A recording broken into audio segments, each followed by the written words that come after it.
हम लोग जब कष्ट भोगते तो भगवान से कहते हैं हमने तुम्हारा क्या बिगाड़ा। भगवान ने नहीं बिगाड़ा, तू खुद देख क्या बिगाड़ लिया अपना। करो पापाचरण।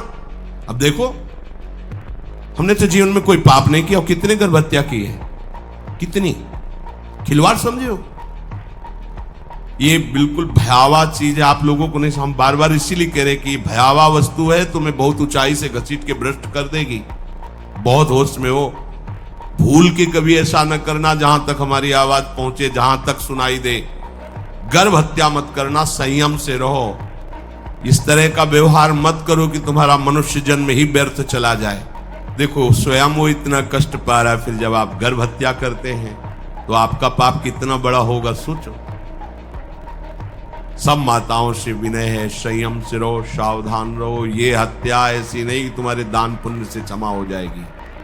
ये जो भ्रूण हत्या है, गर्भ हत्या है, बहुत बड़ा पाप है। आप लोग अज्ञान के कारण इसको ध्यान नहीं देते, इसे खिलवाड़ समझते हो। कितना ज्ञान है। बेटी ही मां है, बेटी ही बहन है, बेटी ही पत्नी बनती है, बेटी ही किसी के जीवन को धारण करने वाली बनती है। और आपने गर्भ में देख लिया बेटी है, तुम स्वयं मां होकर उसका साथ दे रहे हो, उसका नष्ट करने के लिए। हमारी तो बात ही समझ में नहीं आती, क्या बुद्धि भ्रष्ट हो गई। अगर पुरुष का इतना महत्व है तो बेटियां ना हो तो तुम्हारी कौन सी गति होगी सोचो जरा। जीना मुश्किल हो जाएगा तुम्हारा। तुम पुरुष किस काम के रह जाओगे। तुम्हारा अर्धांग काट दिया जाए तो तुम कैसे होगे। ये स्त्री स्वरूप अर्धांग है। जिस घर में एक मां बहन नहीं है, स्त्री स्वरूप नहीं, स्मशान जैसा वो होता है।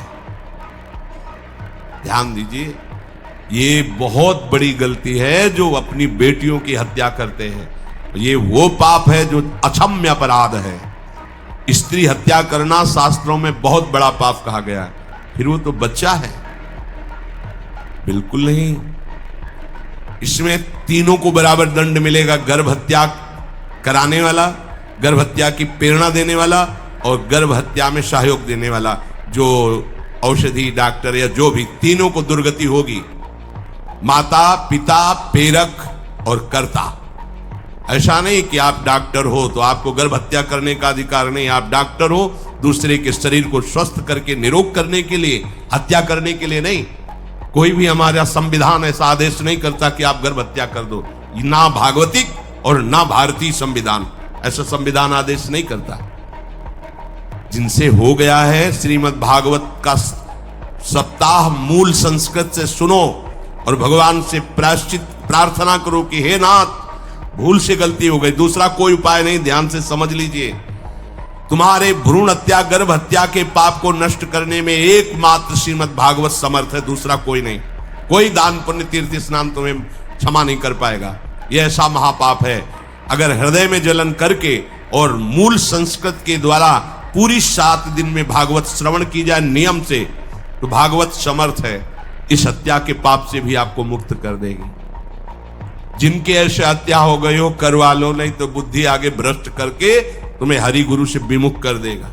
ये पाप ऐसा नहीं कि तुम्हें 2-4 माला घुमाने से क्षमा हो जाएगा। ये महत अपराध है। सबकी समझ में नहीं आता, समझ जाओ, नहीं तो आप जहां भी हो वहीं से भ्रष्ट कर देगा। यह अपराध नष्ट नहीं होगा, श्रीमद् भागवत की कृपा से नष्ट हो जाएगा। यह हमें बहुत विश्वास है। श्रीमद् भागवत साप्ताहिकी ये है ही महामहिम।